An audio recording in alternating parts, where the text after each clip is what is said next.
Chers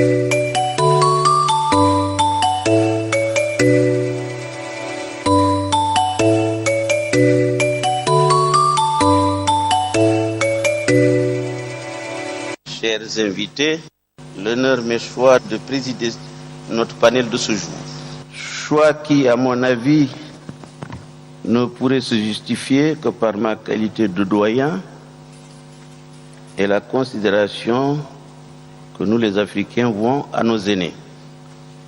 En effet, d'autres collègues ici présents, aussi bien avertis de la question, pourraient être à ma place.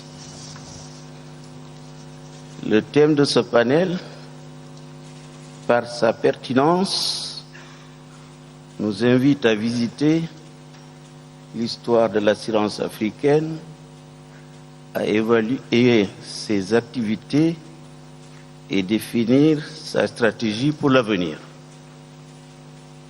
Dans nos pays en développement, où le besoin de financement et de participation au développement de l'économie est important, l'assurance a un rôle privilégié de mobilisation d'épargne pour le financement des investissements. Conscient de ce rôle que joue l'assurance, la plupart de nos États, de leur accession à l'indépendance, ont, par des lois et décrets, inspirés de la réglementation française, mis en place des organes de contrôle et encouragé la création de sociétés de droit national. C'est ainsi que dans nos marchés, des sociétés de droit national furent créées et se sont substituées progressivement aux agents des sociétés étrangères à la faveur de mutations intervenues dans nos pays avec l'aide et le soutien de la Conférence des Nations Unies pour le commerce et le développement, la CUNICET.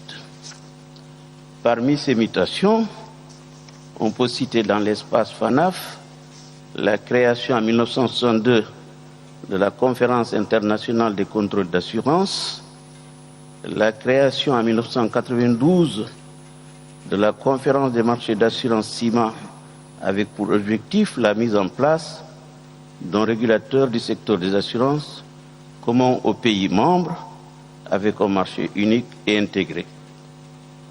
Ainsi, la création en 1976 de la Fédération des sociétés d'assurance de droit national africaine en cas de coopération et d'échange entre les compagnies africaines qui a permis de promouvoir une véritable industrie africaine de l'assurance et de la réassurance. Mesdames, Messieurs, ces mutations ont permis à notre secteur de connaître une réelle expansion avec la création ou la consolidation dans l'espace ouvert de la CIMA, de la FANAF, comme le soulignait dans son discours le président de la FANAF, près de 200 sociétés qui totalisent un chiffre d'affaires supérieur à 1 000 milliards et placent plus de 2 500 milliards de francs CFA dans les économies de nos pays. Si ces avancées sont à saluer, une comparaison aux principaux indicateurs de l'assurance, notamment le taux de pénétration et la densité avec d'autres marchés plus matures d'Afrique du Sud et du Nord, montre qu'un gros effort reste à faire tant en termes de profondeur de marché que de la contribution au financement de l'économie. Notre panel d'aujourd'hui permettra, j'en suis sûr, d'en proposer des orientations. Et pour animer ce panel, vous avez fait appel aux hommes qui sont avec moi autour de cette table, des hommes bien connus du monde de l'assurance, de la réassurance, qu'on ne présente plus, qui ont marqué l'histoire de l'assurance africaine par les actions qu'ils ont menées pour son émergence et son développement. Mais pour sacrifier à la tradition, je me dois de vous les présenter. Ce que je vais faire au fur et à mesure que je donnerai à chacun de la parole. Mais vous me permettrez de ne pas trop m'attarder sur leur CV. CV riche en diplômes de très haut niveau et d'expérience avérée. Ainsi donc, je vais présenter donc les animateurs de ce panel et je vais commencer par ma droite. Tout d'abord, M. Padedienne, président du groupe Sonam, groupe Sounou, excusez-moi, M. Joss, l'habitude est là, président du grand groupe Sounou qu'on connaît très bien, qui traitera d'un marché et de société de droit national dans le cadre d'une économie de monopole, dans le cadre plutôt qui traitera la création des marchés et des sociétés de droit national dans un contexte d'une économie libérale, Côte d'Ivoire, Sénégal, Cameroun, etc. Monsieur John, je vous donne donc la parole pour votre intervention. Merci, Monsieur le Président. Merci au Président de la FANAF qui m'a invité pour cette participation auprès du doyen Djuldé. Le doyen Djuldé qui m'a accueilli en 1979 à Dakar, 3 années après la création de la FANAF. Et depuis cette date, je n'ai pas manqué à une seule des assemblées générales de la FANAF. Les séances se tenaient à Dakar et je faisais à côté de Bakary Camara mes armes auprès du président Djuldé Niane. Il nous à l'époque réservait un accueil très chaleureux. Voilà. Pour en venir au sujet, je voudrais tout d'abord revenir sur un passage de la présentation du président Djuldé Niane, s'agissant de l'historique, que quand on est arrivé sur le marché, effectivement, il n'existait que des agences, des entreprises françaises pour ce qui est de la zone francophone à l'époque. Et c'est à la conférence LACNUSED à Santiago de Chili en 1972 que l'idée de création de sociétés de droit national a émergé. Alors, de sorte que des filiales comme l'UAP qui était l'émanation de l'urbaine, de l'Union et de la Séquanaise, les AGF ont tout simplement transformé les agences en sociétés de droit national, en essayant d'y associer quelques Africains dans le capital social. Mais comme les Africains étaient démunis, c'est l'État qui est venu à côté de ces sociétés. Et pour la création de ces filiales, je l'avais remarqué à l'époque, bien qu'étant très jeune dans le métier, les sociétés ont tout simplement pris dans leur bilan, au passif du bilan, ils avaient un compte siège social. Ils ont pris ce compte, ils l'ont remonté en haut du passif et c'est devenu le capital social de la société. Et ils l'ont ouvert à l'État en lui donnant parfois à titre gracieux une participation. Et c'est ainsi que des sociétés de droit national se sont créées dans la plupart des pays sans qu'il y ait un apport d'argent frais dans ces sociétés. Et cet art-là s'est poursuivi parce que c'est un héritage qui est très lourd. On est parti avec des sociétés de droit national qui étaient extrêmement faibles et dans lesquelles on ne trouvait pas en général de particuliers. Et c'est là que je voudrais saluer l'initiative du président Niane. parce que je pense qu'il a fait partie des premiers Africains à regarder et à dire que ça ne va pas. Et sous la forme d'une mutuelle, il a commencé à constituer quelque chose qui perdure jusqu'à présent. C'est le groupe Sonam, qui a été un exemple pour nous tous. Et puis, je suis arrivé personnellement en Côte d'Ivoire, envoyé par le groupe Signa, le groupe ANA des États-Unis, pour créer la Colina. Et j'ai toujours constaté que les sociétés de droit national étaient extrêmement faibles. J'ai demandé aux Américains d'ouvrir le capital social à des partenaires ivoiriens. Et quelle ne fut pas ma grande surprise de constater qu'il y avait une totale inculture en matière de participation dans l'entreprise. Parce que les personnes que j'ai approchées m'ont dit « D'accord, nous voulons entrer dans le capital social, mais vous nous faites un portage. Vous nous faites un portage et au moment des dividendes, notre part des dividendes, vous le gardez et en ce moment-là, on devient actionnaire. » Mais je lui ai dit, si c'est ça, mais tout le monde peut être actionnaire dans une société, quoi. Hein? Alors, du coup, personne n'a pu entrer dans le capital parce que personne ne pouvait payer sa participation dans le capital. C'est pour vous dire tout simplement que les sociétés de droit national dans la partie francophone du continent africain se sont constituées avec beaucoup de difficultés.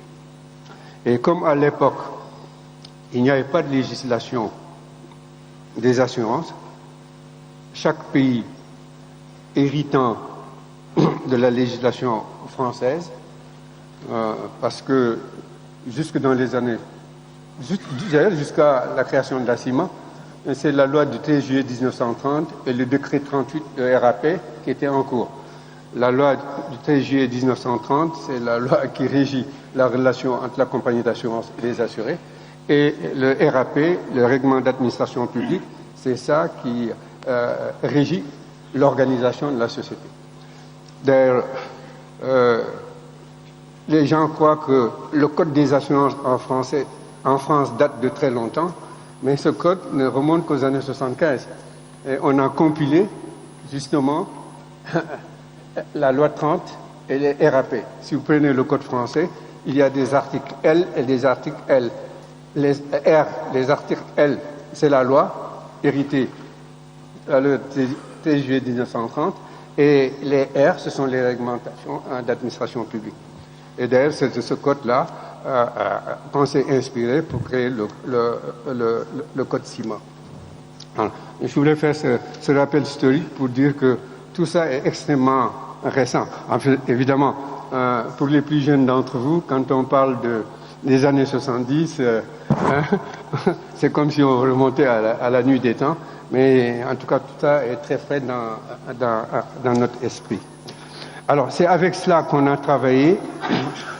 La FANAF s'est constituée en 1976 et a été l'interlocuteur de chacune des directions des autorités de tutelle dans les pays pris individuellement. Et puis, avec l'arrivée de Jean Diago à la tête de la FANAF, soutenu par les anciens présidents de la FANAF, on a pu mettre sur pied le code des assurances à travers le traité CIMA, puisque le code n'étant qu'une annexe du traité. Et à partir de ce moment-là, on a commencé à légiférer et à moderniser tout simplement la conduite des sociétés d'assurance. Parce qu'on a commencé à déterminer les niveaux et les modes de calcul d'une marge de solvabilité, et puis définir des règles de couverture des engagements réglementés avec un catalogue de placement, des règles de limitation et des règles de couverture. Voilà comment les choses se sont déroulées dans le passé. Et puis, on a assisté à l'accélération. Parce que, comme je vous l'ai dit, de 1960, les indépendances, jusqu'en 93, 92, aucun pays francophone ne légiférait en matière d'assurance. On a repris ce qu'on a hérité de l'ancien colonisateur, mais on n'a pas bougé. Alors, de sorte que les notions de couverture d'engagement réglementaire, de détermination de marge de solvabilité n'existaient quasiment pas. Moi, je me rappelle, quand j'ai été nommé directeur Afrique à l'UAP International et que je suis venu à la tête de nos filiales, mais toutes ces notions-là n'existaient pas. Il a fallu les mettre en place pour essayer de protéger nos filiales. C'est avec l'arrivée du Code ciment, maintenant on a commencé à codifier tout cela. Et comme on avait une législation commune aux 14 pays de la zone ciment, tout est devenu... D'ailleurs, la preuve, c'est que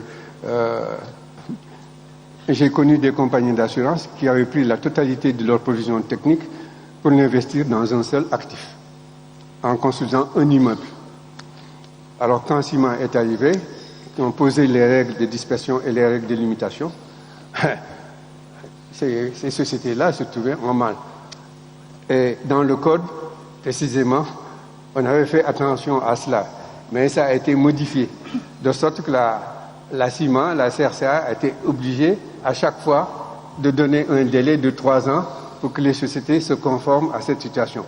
Je crois que jusqu'à présent, il y a des sociétés qui ne sont pas encore parvenues à respecter cela. Parce que construire un immeuble à 4-5 milliards de francs en y mettant la totalité de ses provisions techniques, mais c'était d'une impuissance notoire. Alors toutes ces corrections arrivent par la suite. Bien.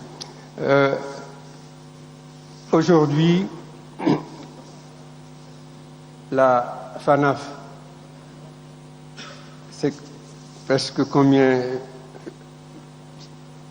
je ne sais plus, c'est 194 compagnies d'assurance, avec un aliment qui est extrêmement intéressant. Et dans ce monde, ce chiffre-là, la partie ciment joue un rôle extraordinaire, c'est très important, mais il nous faut penser maintenant aux perspectives d'avenir. Moi, c'est cela qui m'intéresse. Qu'est-ce qui va se passer dans les années à venir? Il y a eu des réalisations qui ont été faites dans le cadre du ciment où il y a eu la barémisation, la mise en œuvre des normes morales, par exemple, le fait de veiller, surtout nous en branche vie, au blanchiment de l'argent sale. Il y a eu également les nouvelles normes de gouvernance éditées par Ciment et jusqu'aux dernières décisions qui ont été prises en matière de réglementation de l'assurance. Mais pour l'avenir, nous allons nous retrouver sur des marchés où il y aura une très grande concentration dans les villes par l'urbanisation. Nous allons assister également à une augmentation assez substantielle de la classe moyenne, avec des pouvoirs d'achat beaucoup plus élevés. Nous allons assister à un accroissement, par exemple, du parc automobile, de la modification de l'habitat et tout cela. Donc, une modernisation du continent africain. Et je crois que ce sont là des créneaux que les assureurs, avec l'aide des pouvoirs publics, la modernisation des législations, sur lesquelles les assureurs devront se pencher. Et nous allons arriver dans l'ère du digital, nous y sommes même. Il faudrait que les compagnies d'assurance s'intéressent à ces secteurs d'activité. Et quand on voit tout cela, je crois qu'il y a matière à être optimiste, en sachant que depuis 2 jours, on parle de la faiblesse du taux de pénétration, c'est-à-dire le coût de l'assurance, la représentation de l'assurance dans le PIB de nos pays, qui est extrêmement faible. et il y a de la place pour tout le monde. Hein. C'est à cause de ça que je suis très pessimiste, très optimiste en ce qui concerne le développement de notre industrie en Afrique. Là, je vous remercie.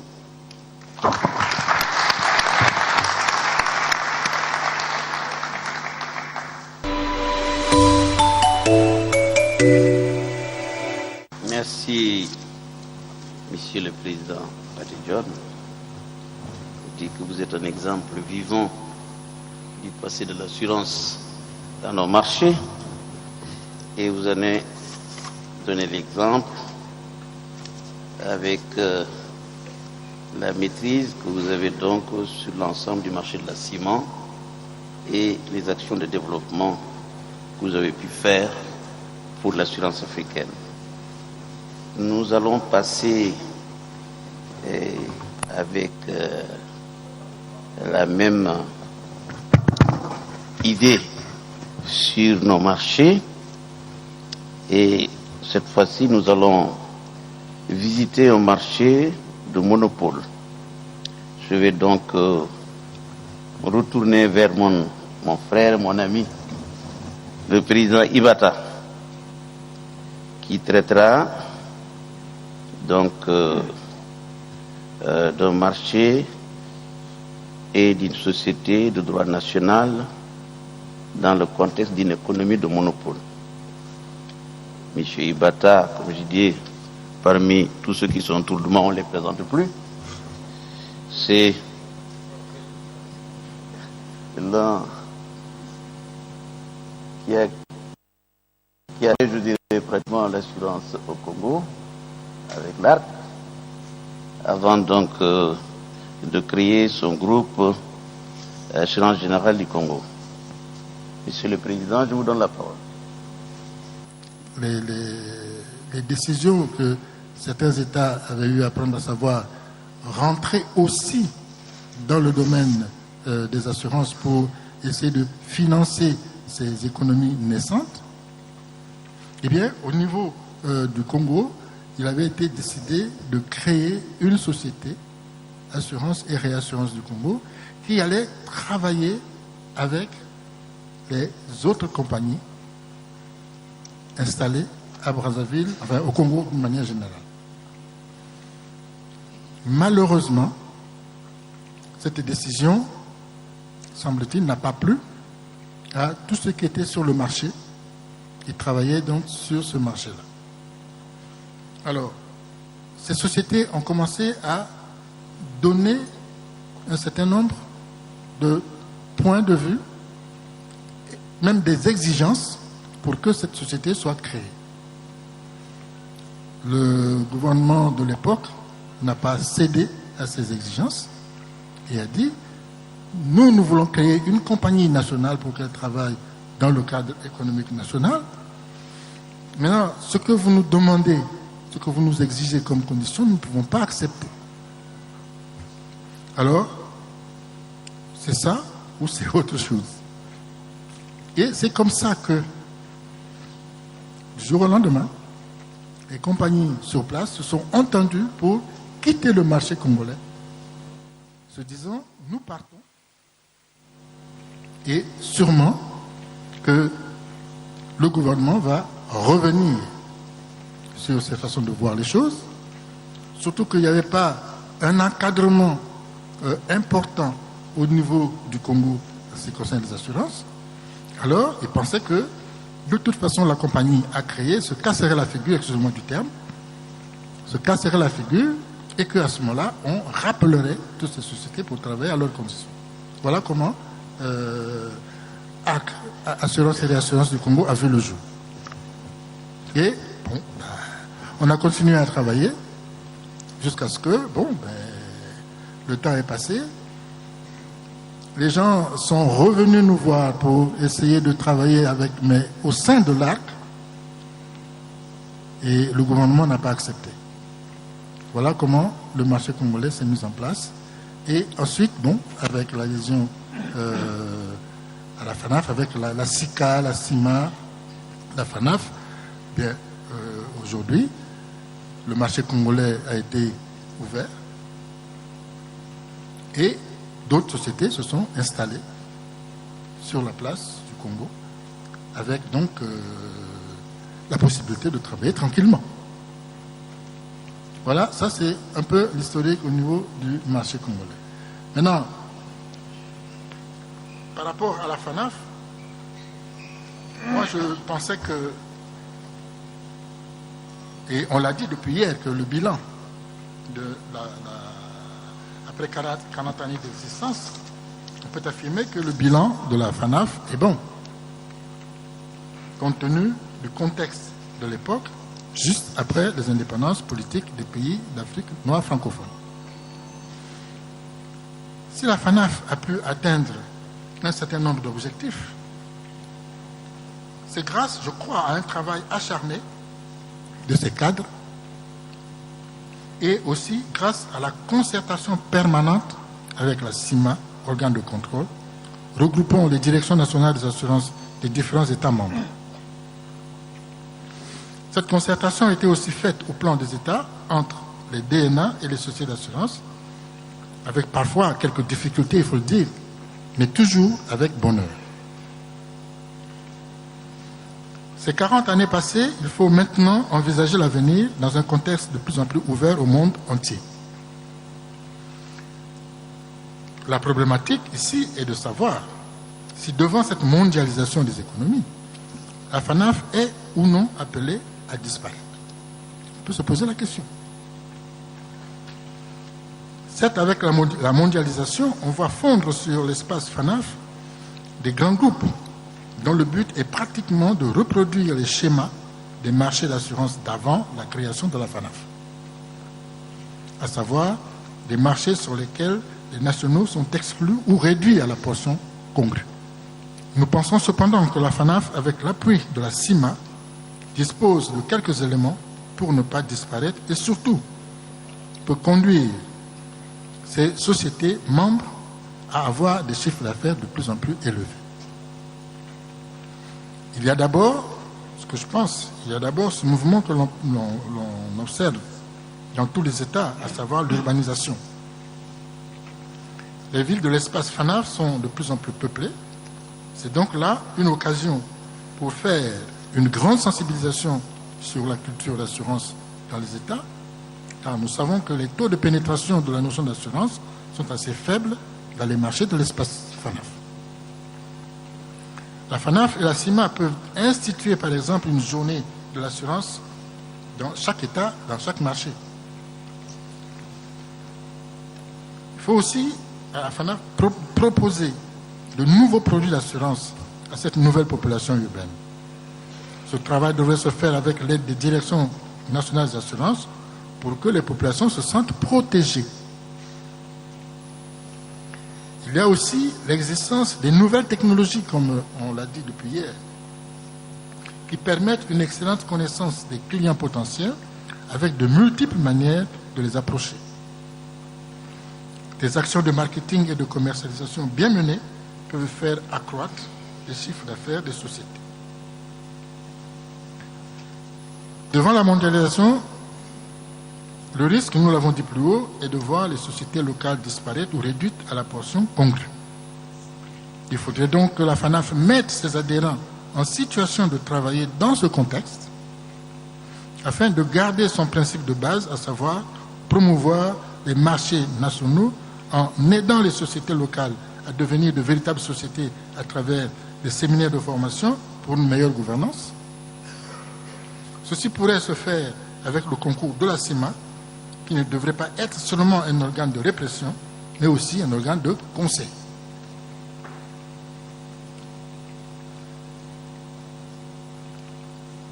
Et comme je l'ai dit, en aidant la FANAF, en aidant les sociétés d'assurance de l'espace FANAF à avoir des conservations plus appréciables des risques qu'elles gèrent au regard de certaines dispositions du Code des assurances dans son article 308 des fameux 75-25. Le financement des économies des États de l'espace FANAF peut aussi être une préoccupation pour les sociétés d'assurance qualifiées, d'investisseurs institutionnels, pourvoyeurs d'emplois et collectrices de taxes. la FANAF devrait approcher les financiers pour initier ou participer à la création d'organismes financiers pour le financement des économies locales, car la crainte avec les grands groupes, c'est de voir se reproduire le schéma d'avant la création de la FANAF, c'est-à-dire qu'aucun investissement dans les économies locales, mais épargne délocalisée pour d'autres marchés. Mon pays en sait quelque chose. La FANAF devrait poursuivre ses efforts sur les études de la microfinance. Il y a des choses à faire, comme on a dit, certainement des points qu'il faut sortir des textes, afin que cette microfinance soit un partenaire important dans le développement des économies des pays de l'espace. Il y a aussi la mise en place de réseaux, tels que, je le cite, excusez-moi, le réseau Globus, dans l'espace FANAF. La mise en place d'un réseau dans l'espace FANAF pourrait être de nature à aider les sociétés à améliorer leurs capacités financières avec la création de pools interétatiques sur certains risques. Enfin, toujours en relation avec la CIMA, il faudrait que la FANAF obtienne dans les États une taxation raisonnable de certains produits de l'assurance vie afin d'inciter les consommateurs à prendre ces produits. Voilà brièvement, après tout ce qu'on s'est dit hier, ce que je pouvais dire par rapport à ce thème. Merci, Président.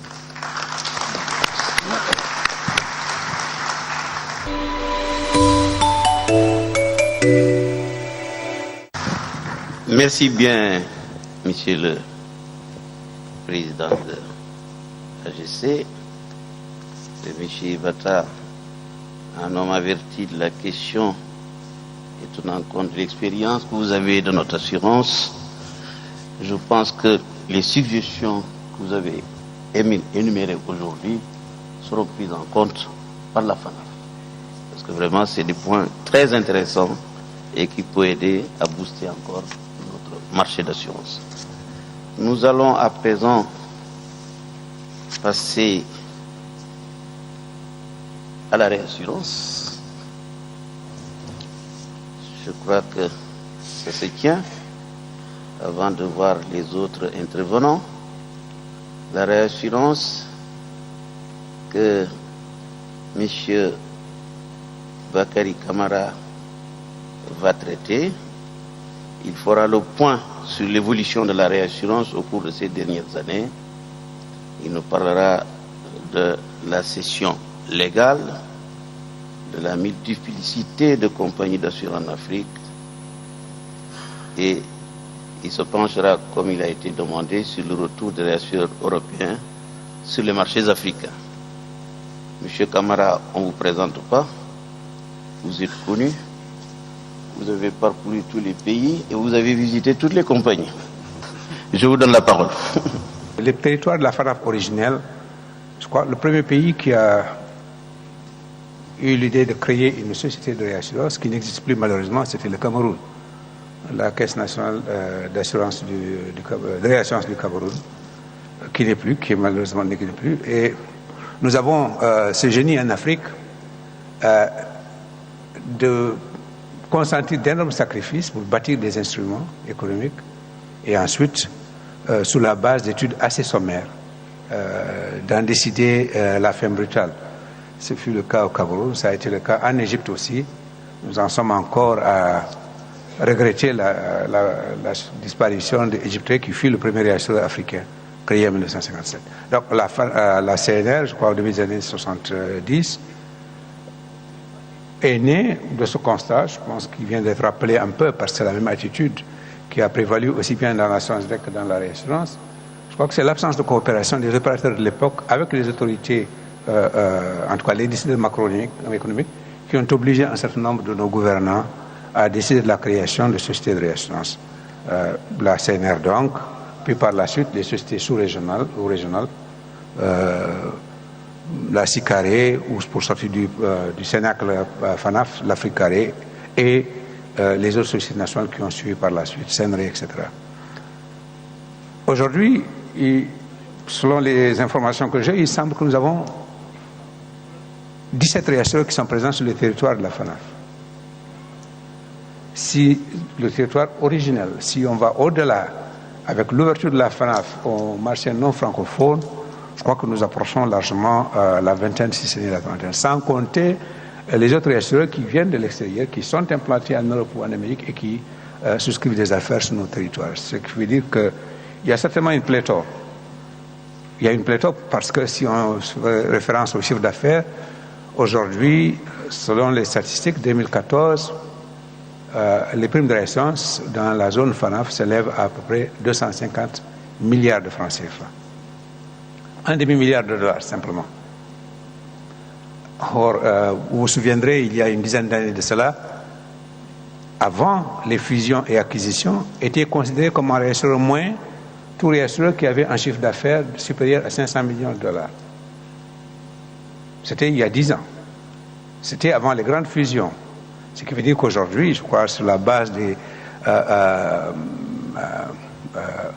standards sur lesquels les professionnels vont se mettre d'accord, certainement un réassureur moins, c'est celui-là qui est aux alentours du $1 milliard. Même si les grands groupes que nous connaissons, qui ont toujours occupé la première et la deuxième place, n'ont pas vu une évolution significative de leur chiffre d'affaires, je pense notamment à Minucré et à Sustré. On a vu l'émergence de nouveaux groupes qui aujourd'hui comptent parmi les 10 premiers, notamment des pays venant de l'Extrême-Orient ou de l'Asie du Sud, notamment. Je pense notamment à la Korean Ray de Corée du Sud et à GIC Ray d'Inde, qui aujourd'hui, la Korean Ray, je crois, est en 5e ou en 6e position, et GIC un peu. Nos réassureurs de zone FANAF, je crois, aujourd'hui, sont en assez grand nombre, représentent un marché alternatif intéressant, parce que pour la santé de notre industrie, il n'eût été pas bon qu'il y ait une situation oligopolistique, c'est-à-dire que certains réassureurs, simplement, un groupe de 2 à 3 réassureurs, puissent être la seule référence à laquelle il va falloir s'adresser. Aujourd'hui, la concurrence est telle que les petits réassureurs régionaux, locaux, tiennent la drague haute aux grands groupes internationaux et offrent des services qui, certes, même s'ils n'atteignent pas en qualité ou en sophistication ce qui est développé par les grands groupes, sont quand même d'un attrait assez particulier. Monsieur le Président, il y a un certain nombre de chiffres que j'ai donné déjà les chiffres de l'évolution de la situation du marché de la réassurance en disant que dans le cas de la FANAF, à peu près 250 milliards de dollars de francs CFA de chiffre d'affaires, mais il faut simplement garder à l'esprit que 90% de ce chiffre est de la réassurance non-vie. D'abord parce que le marché d'assurance vie n'est pas assez développé dans nos pays, et ensuite parce que c'est des produits à forte rétention originelle de la part des cédantes. C'est-à-dire que pour la plupart du temps, les cédantes souscrivent les produits vie pour propre compte et cèdent très peu en réassurance aux réassureurs. Je disais donc qu'il y avait 17 réassureurs sur le marché. Une évolution intéressante au cours de ces 10 dernières années, c'est la naissance de réassureurs privés dans la zone FANAF. Jusqu'à la fin des années 90, les initiatives de création de sociétés de réassurance étaient essentiellement le fait d'États ou de groupes d'États. Groupes d'États dans le cadre de l'Union africaine pour l'Africaré, dans le cadre de la CIMA pour la SICARé, et puis individuellement la SNRE, puis graduellement on a vu la création de sociétés privées de réassurance. Ce marché en particulier, la Côte d'Ivoire compte, je crois, à peu près au moins 2 ou 3 réassureurs privés. En sus, des captives. C'est là aussi un nouveau phénomène que nous avons constaté sur le plan international et qui commence à prendre pied aussi dans sur nos territoires. Je ne vais pas être long, mais je voudrais m'interroger sur non pas la pertinence, mais la viabilité, la soutenabilité de ces initiatives de création de sociétés de réassurance. Au moment où la tendance, le cheminement est vers une plus grande concentration, une fusion des grands groupes d'assurance de réassurance. Je crois que la seule année où il y a eu un peu de répit du point de vue de la fusion et des fusions et des acquisitions, c'est 2015. Auparavant, on a vu des rapprochements extrêmement intéressants. Je donne un exemple pour ne pas aller très loin en dehors de l'Afrique. Ce n'est peut-être pas de la réassurance, c'est de l'assurance directe. Le second marché en importance en Afrique, le Maroc, a vu, par exemple, les deux plus grands groupes se rapprocher et constituer une seule et même entité qui contrôle aujourd'hui un peu plus du tiers du marché marocain. Est-ce que ce n'est pas là, c'est la question que je me pose, est-ce que ce n'est pas une tendance inévitable pour l'ensemble des opérateurs de nos marchés, dont notamment les racheteurs? Certes, la nouvelle législation a fixé le capital minimum, je crois, à 20 millions de dollars, c'est 10 milliards de francs CFA. 10 milliards de francs CFA, c'est certainement un capital décent, un capital conséquent pour une compagnie d'assurance directe, mais certainement pas pour une compagnie de réassurance qui veut compter parmi les opérateurs, même dans sa sous-région, même dans son propre pays. Quand on voit les statistiques des cessions de primes de réassurance, on se rend compte qu'elles viennent essentiellement pays par pays, des pays pétroliers de la zone CIMA, le Congo, le Gabon, la Guinée équatoriale, même s'il n'y a pas une grande transparence de la part de ce pays par rapport aux chiffres. Cela veut dire que donc ce sont les risques de pointe qui sont principalement fortement réassurés. À un moment donné, la question c'est est-ce qu'on peut participer, peut-être un opérateur significatif avec un capital de 10 milliards. Est-ce qu'il ne faudrait pas envisager dès à présent, pour les années à venir, des rapprochements entre les différents opérateurs, en n'occultant pas cette réalité aussi, c'est que dans nos pays, pendant encore un certain temps, certainement les États continueront à être des acteurs économiques. Bien entendu, c'est la mixité des entreprises. Je suis personnellement un partisan de la mixité des entreprises, c'est-à-dire la conjonction des efforts des pouvoirs publics et des initiatives individuelles. Nous avons vu que l'expérience a assez bien réussi dans le cas de l'Afrique carrée, comme le cas de l'Afrique carrée ou de la CNRE au Sénégal. Pourquoi n'envisagerions-nous pas demain la possibilité de regrouper un certain nombre de sociétés de réassurance? Ça, c'est la première piste de réflexion que je voudrais lancer. L'autre interpellation que j'ai, c'est la nouvelle législation en matière de réassurance qui vient d'entrer en vigueur, qui est trop récente pour qu'on puisse apporter une appréciation, un jugement objectif.